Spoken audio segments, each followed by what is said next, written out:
What's going on? Welcome to Agent Cosell. If you guys can give me the HKO special, help the king out. Hit the like, subscribe, and comment. All right, so today let's talk about Deshaun Watson. Yes, his season is over. Yes. It is sad, but his season is really over. So let's take a look at the article.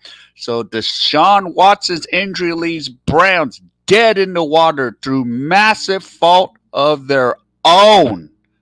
So yeah, so many and any hopes of the Cleveland fans are are just position they have been harbored to reach the Super Bowl, but that is not going to happen right now. So, yeah. So, let's see. Let me try to get this website going. So, yeah. So, there we go. So, for the love of Otto Graham, if you're not familiar with automatic auto, the Hall of Fame quarterback led the Cleveland Browns to 7 of the 8 championships. Four in the yep of the NFL teams that never reached Super Bowl Sunday, despite 6-3 record that matched Cleveland's best. Yeah, since the franchise was relaunched in '99, thus squad is now basically dead in the water through massive fault of their own.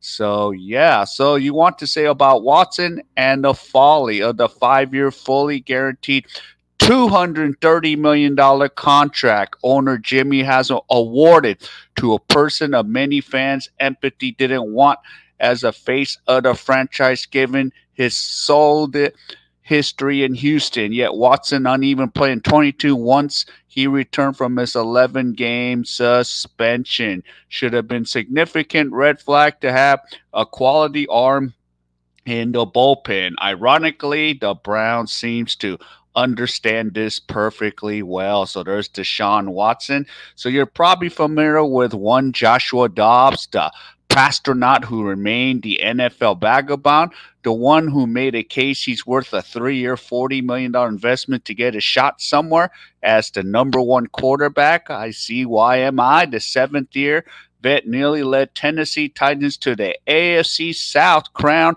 at the end of the 22 season while making his NFL start. This year, Dobbs turned the Arizona Cardinals from perceived tomato cans into a scrappy club that would fight for you tooth and nail during Kyler Murray's ACL recovery. Just ask the Dallas Cowboys, who were trucked 28-16 by Dobbs and company in Week 3. Now, of course, Dobbs dealt by the Cardinals at the trade deadline has given new life to the surging Minnesota Vikings in the aftermath of Kirk Cousins' season-ending Achilles injury.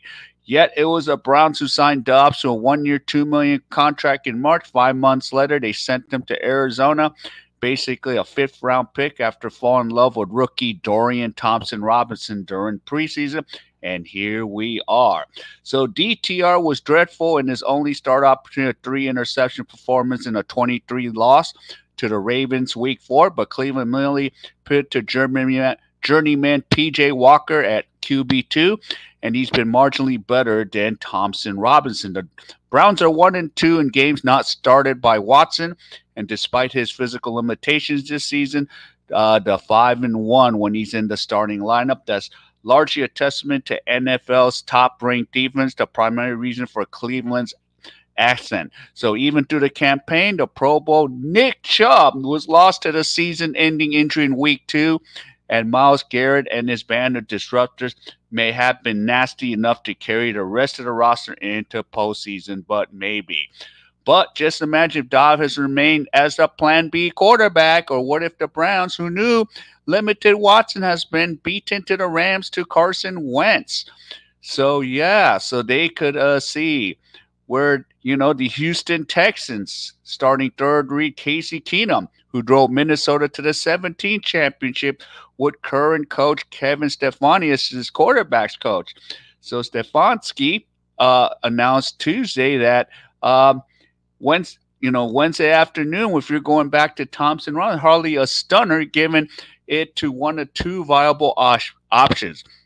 So good luck, DTR. First, you're fed to the Ravens, and now you're being served up to TJ Watt and company as the Pittsburgh Steelers invade Cleveland. So hindsight unfaithfully bring clarity, yet anyone could see the Browns had invited this before Watson's announcement. So after a few front office in place, this is the same organization that whiffed on Tim Couch, Brady Quinn, Brandon Whedon, Johnny Manziel, Baker Mayfield, kind of, and so many over the quarterback century. And now Stefanski and GM Andrew Bear are left to pick up the pieces, perhaps making calls to the likes of ex-Brown Colt McCoy or Joe Flacco. Yeah, Flacco's available there. And Chase Daniel, are not even taking the temperature of the not official Matt Ryan. So not for those guys are legitimate savers for the 23 Browns. So there they go. Yep. So there you have it. Yep. So, Deshaun Watson. So you got to see how this is going to really turn out for the rest of the season. Yes. Oh, my. Oh, my. So, yep.